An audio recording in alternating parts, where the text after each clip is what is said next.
Sa iba pang balita, magandang balita naman po, tiwala ang Asian Development Bank na posibleng lumago pa sa 7% ang ekonomiya ng bansa ngayong taon. Ito'y batay na rin sa 2013 Asian Development Outlook Report na inilabas ng Multinational Bank kamakailan. Yan ang pinag-usapan sa report ni Dennis Cortez.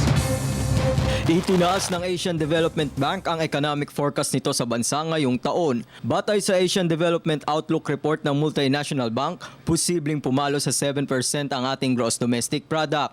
Mas mataas ito kumpara sa 6% na naging forecast ng ADB nitong nakaraang Abril. Paliwanag ng ADB, patuloy na lalakas ang domestic demand at investment sa bansa. Bukod pa dito ang pagbagal ng inflation rate at pagbuhos ng OFW remittances. Kumpiyansa naman ng Pangulong Aquino III na maaabot ang growth target ngayong taon. I think it's achievable, but I would not want to say right now na guaranteed lahat yan. There are factors beyond our control, things that happen in the Middle East, for instance, the current government shutdown in America.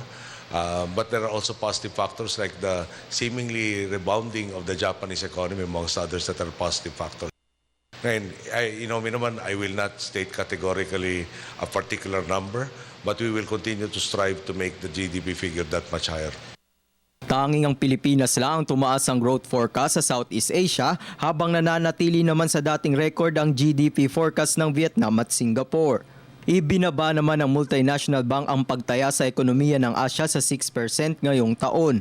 Paliwanag ng ADB, makakaapekto ang pagbagal ng GDP growth ng China at India na may pinakamalaking ekonomiya sa rehiyon. We are expecting that developing Asia will grow by 6.0% this year and 6.2% next year. We have a relatively good news from advanced economies.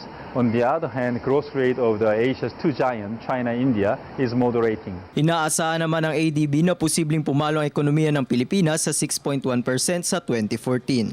Para sa Telebisyon ng Bayan, Dennis Cortez.